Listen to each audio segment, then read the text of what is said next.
माननीय आमदार मोहनजी मतेही त्यांच्याबरोबर आहेत, त्यांचंही मनापासून आनंद होतो आणि वेळ सुद्धा वाचतो। त्याचप्रमाणे अपघाताचं प्रमाण सुद्धा कमी झालं आहे। याशिवाय विकास कामं इतकी झालेली आहेत की आपलं नागरी जीवन आता सुरक्षित आणि सुखी झालेलं आहे। या नेत्यांमुळे आपल्याला एक सुंदर जीवन जगायला आनंद मिळतो आहे।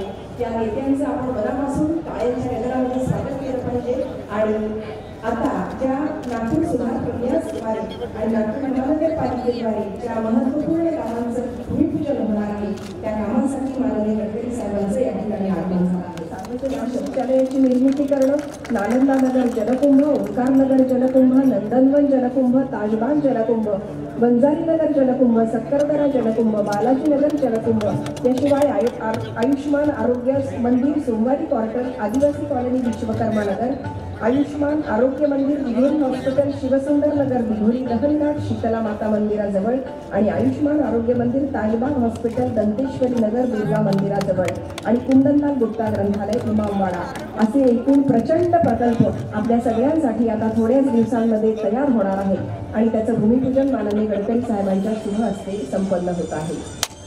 दीपप्रज्वलन आणि भूमिपूजन आणि नारळ सुद्धा फुटलेला आहे आणि अर्थातच आयुष्मान आरोग्य मंदिर नेमकं काय आहे ते पण बघणार आहोत आणि त्याची सुविधा बघणार आहोत। एक चित्र। मनुष्य वस्तीपर्यंत उत्तम आरोग्य सुविधा पोहोचवण्याच्या उद्देशाने नागपूर महानगरपालिकेकरता 15व्या वित्त आयोगाअंतर्गत एकूण 113 नागरी आयुष्यमान आरोग्य मंदिरं मंजूर आहेत। दक्षिण नागपूरमधील विश्वकर्मा नगर, शिवसुंदर नगर, धन्वंतरी नगर यांचं आज लोकार्पण करण्यात येते। एक नागरी आयुष्यमान आरोग्य मंदिर हे 15,000 ते 20,000 लोकसंख्येला सेवा देणं अभिप्रेत आहे। या आरोग्य मंदिरांमध्ये प्रतिबंधात्मक, प्रोत्साहनात्मक, उपचारात्मक, बाह्य रुग्णसेवा, गरोदर माता तपासणी, माता व बालकांचं लसीकरण, उच्च रक्तदाब व मधुमेह निदान आणि उपचार या सेवा पुरवल्या जातात। केंद्रामधील सर्व सेवा मोफत आहेत। नोंदणी शुल्क सुद्धा देय नाही। मनुष्यबळामध्ये वैद्यकीय अधिकारी, पुरुष आरोग्य सेवक, स्टाफ नर्स, परिचारिका, अटेंडंट यांची नियुक्ती करण्यात आली। त्याचप्रमाणे आरोग्य विभागाद्वारे औषधं पुरवण्यात येत असून HLL द्वारा रक्त तपासणी करण्यात येणार आहे। विकासाचा वेग आणि वाढत्या इन्फ्रास्ट्रक्चरमुळे देशातल्या सर्वात वेगाने विकसित होणाऱ्या शहरांमध्ये नागपूरचाही समावेश आहे।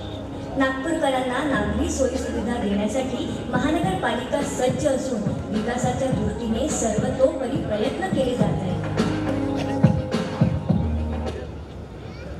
मनापासून धन्यवाद। या सगळ्या सुविधा आपल्यासाठी आहेत आणि यानंतर आणखी एका महत्त्वाची महानगरपालिकेतर्फे दक्षिण नागपूर विधानसभा क्षेत्र अंतर्गत आयोजित विविध लोकार्पण आणि भूमिपूजन। धन्यवाद। मान्यवरांना विनंती आपण स्थानापन्न व्हावं।